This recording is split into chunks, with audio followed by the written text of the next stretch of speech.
But I want to look at it theologically and ecclesiologically with you. What was going on at the turn of the 1500s? We can use two slogans to get at it. I don't think they had bumper stickers back then, but if they did have bumper stickers, one of them would have been this: in the midst of life, we die. What a bleak world view that is. But as bleak as it is, it's actually pretty close to the mark. I don't think that phrase would do well in our world today. We've distanced ourselves from death. We quarantine our elderly off, and we have bought into the myth that we just might live forever. But in those days, you didn't have such abilities, and you didn't have those opportunities at your disposal. Death confronted you harshly and relentlessly.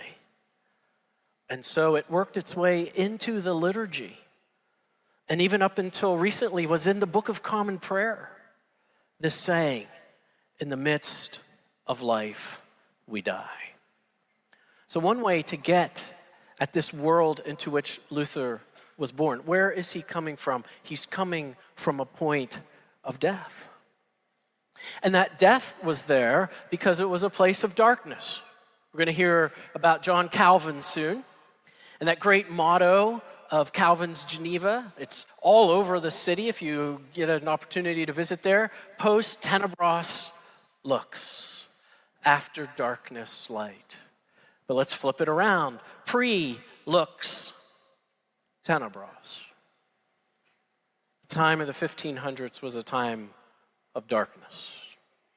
Now we're talking about what is going to become, as it was mentioned earlier, the formal principle of the Reformation and the material principle of the Reformation. The darkness was there because the Bible was obscured. The light of the gospel was taken by that institution which should have known better and should have been better. But instead, that institution, the Roman Catholic Church, obscured that light. And because the light of the gospel was not proclaimed, death. And no clear solution to that. If we were to do a Gallup poll in the 1500s, what is it that you fear the most? Put that question to yourself. I'll put it to myself. What do I fear the most? I don't know. Speaking to 8,000 people after being introduced by Tim Keller.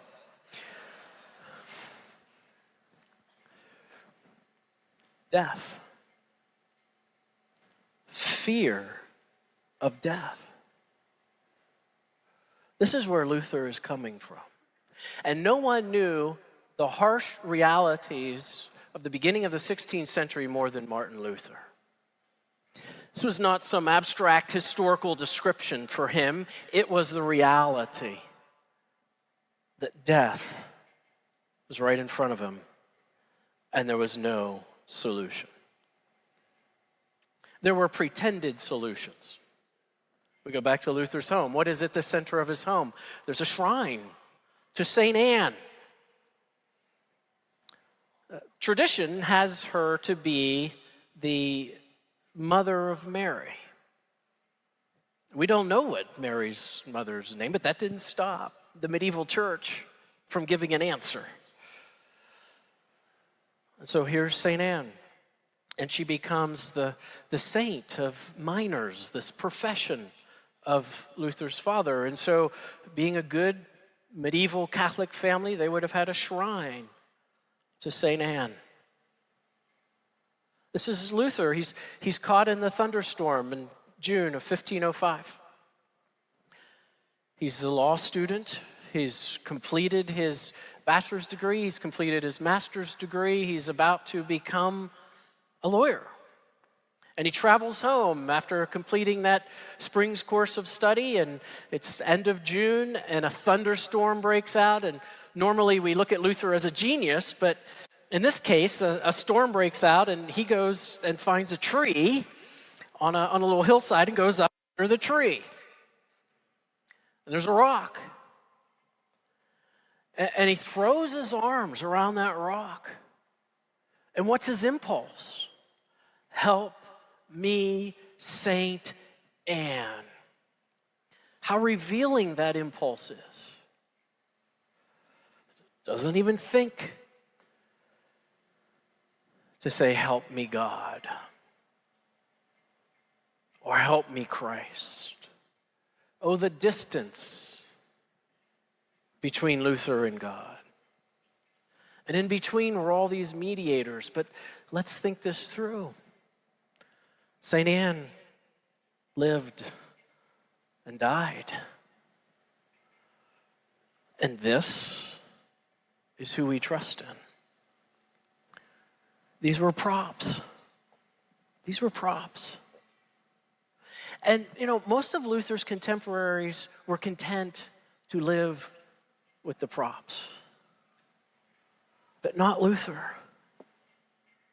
And he sensed what our fear is and what our true need is.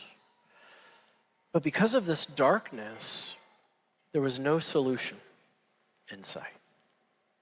So what does Luther become about? Well, we need to go back to that thunderstorm. Because the second half of that is, help me, St. Anne, and I will become a monk.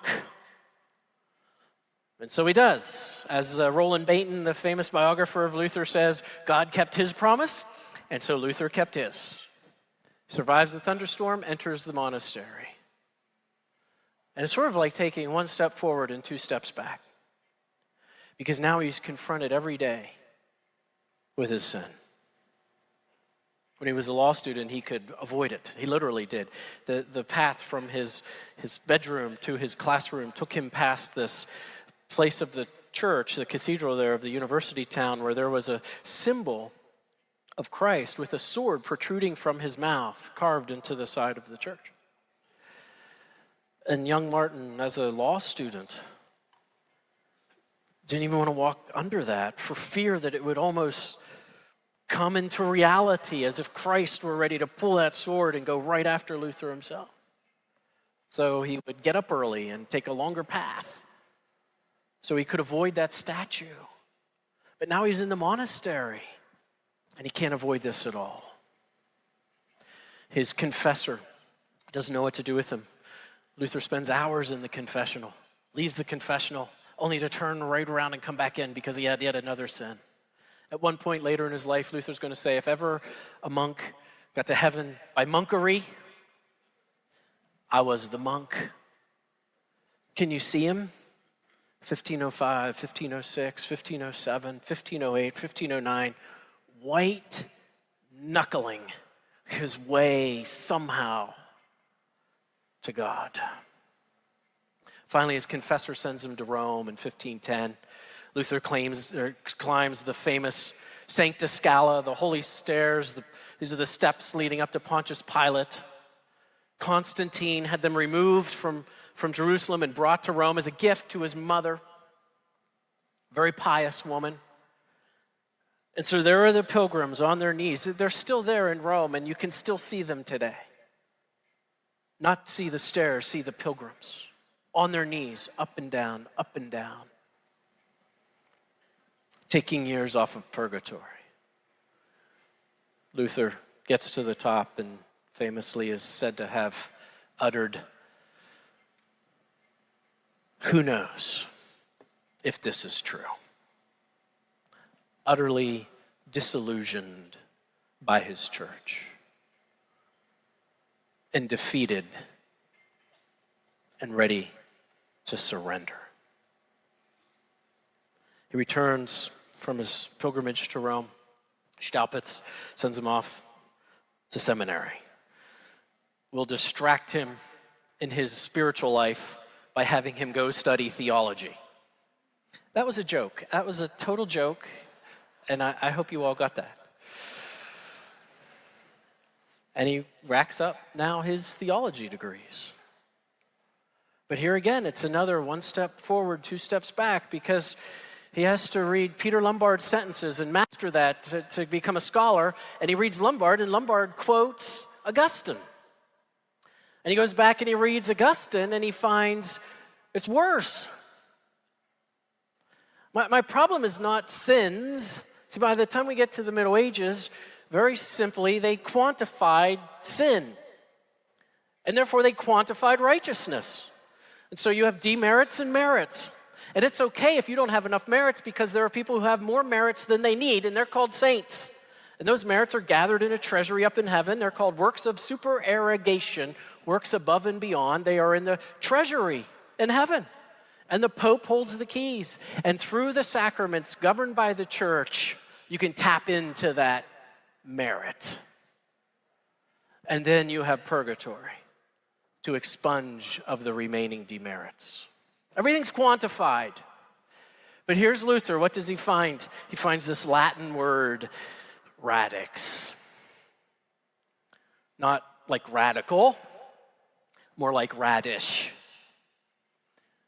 We are sinners at the root. Our problem is not sins. Our problem is that we are a sinner. And now here is the defeat of the monkery.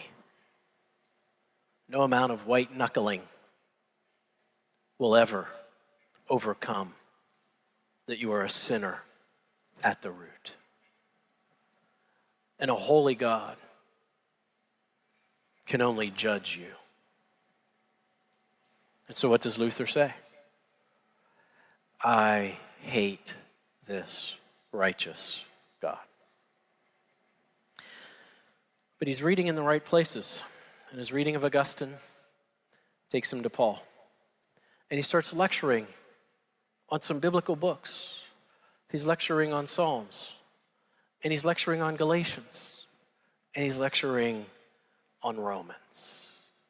And as it was explained for us in the previous session, he comes to realize the solution to being a sinner at the root.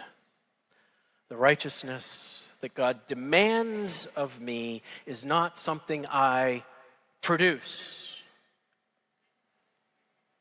It's Christ who accomplishes it for me. Luther calls it his breakthrough. And this is what Luther is about. He is about speaking to those two fundamental problems of darkness and death. And so you look at what Luther focused on, you look at his labors, you look at what he was relentless and tireless in his efforts, and was defending the authority of Scripture and defending the doctrine of justification by faith alone.